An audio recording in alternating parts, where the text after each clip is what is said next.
Have you ever noticed that the harder you try to control something, the more it slips through your fingers? Like sand, or a person, or peace. We spend so much of our lives holding on tight to outcomes, to timelines, to people who no longer walk beside us. And we call it responsibility. We call it strength. But deep down, we're just scared. What if letting go isn't weakness? What if it's the first real breath you've taken in years? Today, we'll walk gently through a teaching from the Buddha, one that shows us how the very act of trying to control life is what keeps us stuck inside it. You'll hear a story about a monk and a cup, and how its shattering became the beginning of his peace. By the end of this video, you might just feel a little lighter, a little braver, like maybe, just maybe, it's safe to surrender. And if this feels like the kind of truth you've been searching for, then you're already home. Press subscribe and walk this journey with me, where each step isn't about mastering life, but about letting life soften us into something free. There's a moment most of us don't even notice. A tiny tightening in the chest, a quick clench of the jaw, a subtle leaning forward, like something inside us is preparing to catch, to fix, to prevent. It happens when a text goes unanswered too long, when the future feels uncertain, when the people we love start pulling away, or when life doesn't follow the script we so carefully wrote in our heads. And we respond by gripping, sometimes with our actions, sometimes just with our minds, but always with a sense of urgency that we must hold on, must control, must manage, because if we don't, everything might fall apart.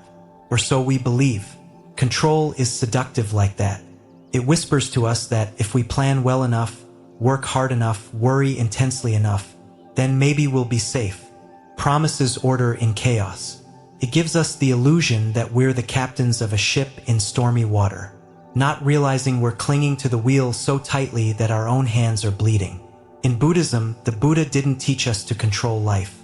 He taught us to understand it, to observe its nature, not to change its course, but to recognize that it never belonged to us in the first place. Imagine standing at the edge of a river. The current moves. Leaves fall in, drift past. You could try to catch everyone, stop them from leaving, or you could sit still and simply watch, which sounds more peaceful. But peace isn't what most of us chase. Not at first. We chase certainty. We chase knowing what comes next. We build maps, draw boundaries, label people, define outcomes. And all of it, every bit of that control comes from fear. Fear that if we loosen our grip, something terrible will happen. So we grip tighter. But here's the thing no one tells you. Gripping doesn't stop the storm. It just makes you feel every wave more violently. Let that settle for a moment. Because when you start to notice your grip, really notice it, you also start to see what it's costing you. Sleep, ease, kindness, connection, joy. You begin to realize you're not holding the rope anymore. The rope is holding you. It's strange, isn't it? How control can feel like comfort, like security, like love even. We say things like, I just want to make sure you're okay. I need to know what's going to happen. I can't relax until everything's under control. But beneath all those words is fear. Not always loud, not always trembling, but subtle, quiet, like a tight string humming beneath your skin. Fear that if we let go, if we surrender, something inside us will break, that we won't survive the fall. So we build walls, we script our lives, we pre-write conversations, micromanage timelines, double-check the locks on everything. Our hearts, our plans, our people. And it makes sense, doesn't it? Because once, maybe not long ago, maybe when we were small, something did fall apart, and no one was there to catch it. No one helped us hold the pieces. So now we grip everything, because if we control the outcome, maybe we won't have to feel that kind of helplessness again. But here's the tender truth. Control doesn't protect us. It isolates us, keeps us on edge. It makes love feel like a contract. It turns rest into a calculation. And worst of all, it convinces us that life must go a certain way in order for us to be okay, which is the greatest illusion of all.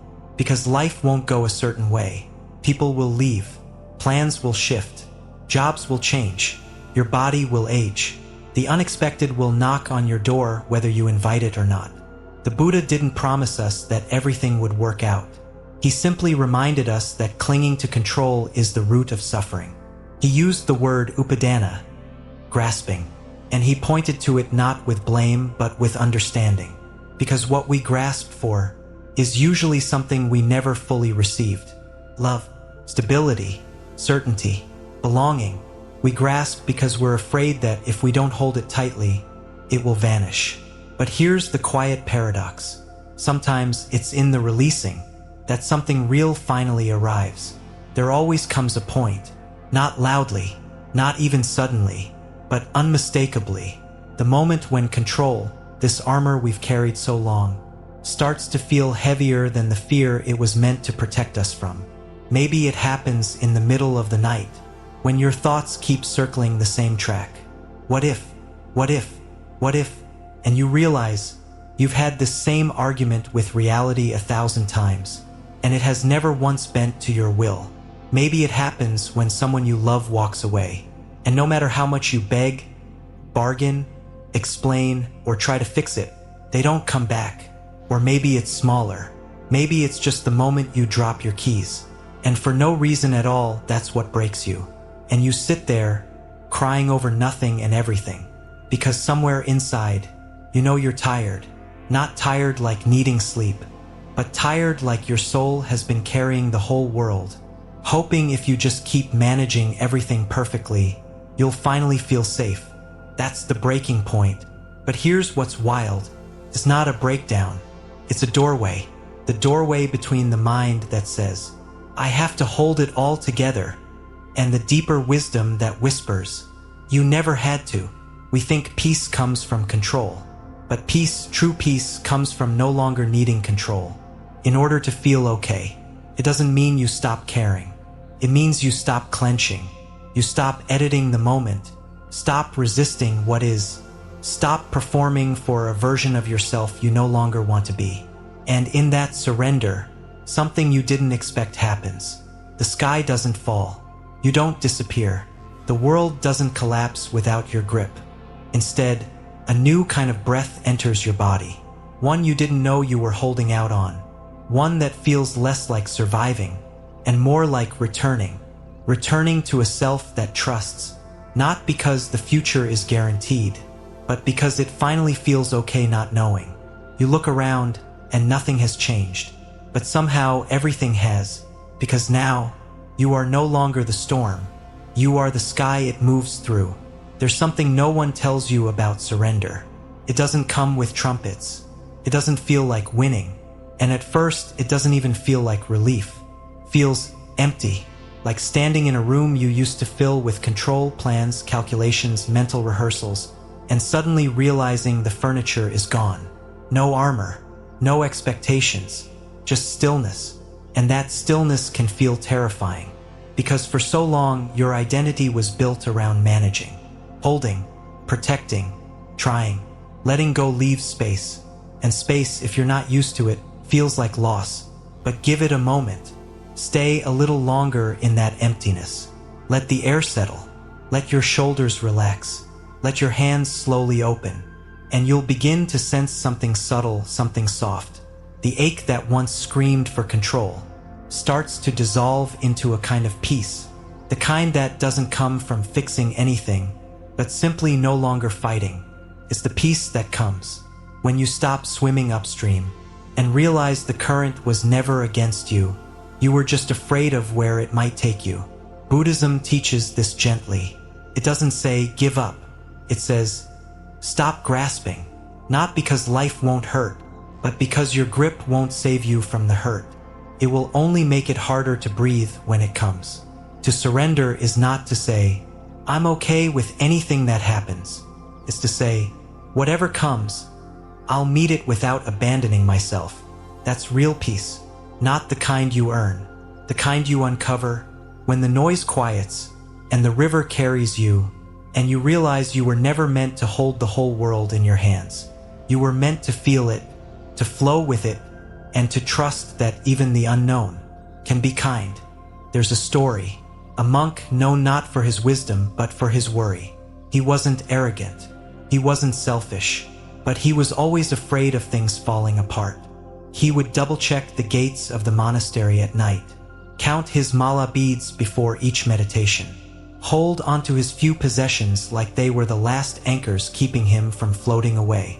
Among them, there was one he cherished the most, a small porcelain teacup, delicate, handmade, a gift from his teacher now past. He drank from it every morning with care, wiped it gently, placed it on a folded cloth. He even wrapped it in silk each time he traveled, as though it were sacred. One day, while walking through the temple garden, a younger monk, distracted, joyful, brushed past him. The cup fell. It shattered. And for a moment, everything inside the monk shattered, too. He didn't speak. He didn't move. He simply stood there, staring at the pieces. The younger monk bowed in deep apology. "I'm so sorry," he whispered. "I didn't mean." But the older monk raised a hand gently. And then, something strange happened. He smiled. A soft, quiet, almost tired smile. The kind that doesn't come from joy, but from something deeper. Relief. He knelt, picked up a shard, turned it slowly in his fingers. And then he said, "I've always known this cup was already broken." The young monk blinked. "What do you mean?" The elder looked at the morning sun reflected in the shard and said, "Everything that exists is already on its way to changing. I only forgot to see it that way. That's the lesson." He wasn't saying the cup didn't matter. He was saying it mattered even more because he saw it clearly. He could finally love it without fear of losing it, because it was never his to keep, only to cherish while it was here. That moment became his liberation. He no longer feared loss, not because he hardened, but because he softened into truth. In Buddhism, this is impermanence, anicca, not as a concept, but as a lived experience.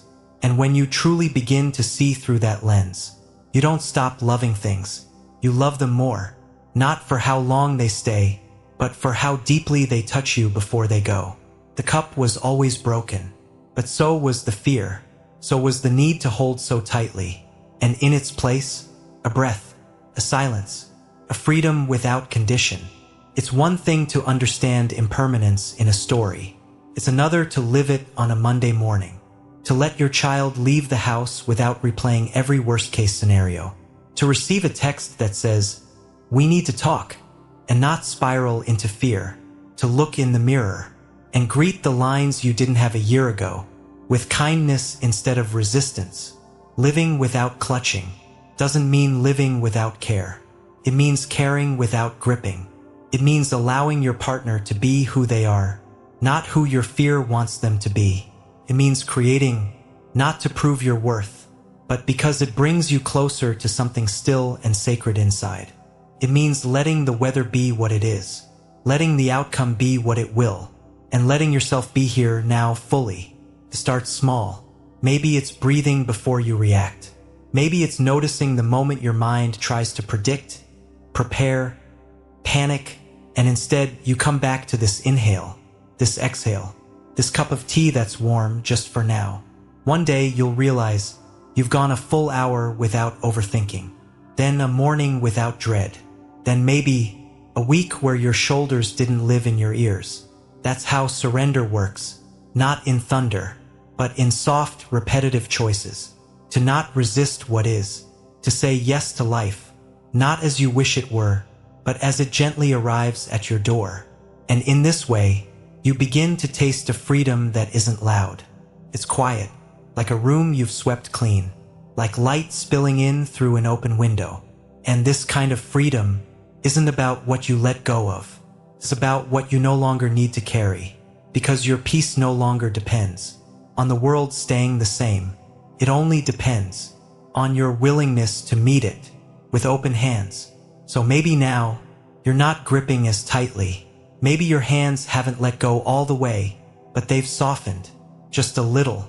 And sometimes that's all it takes. You don't have to surrender everything tonight.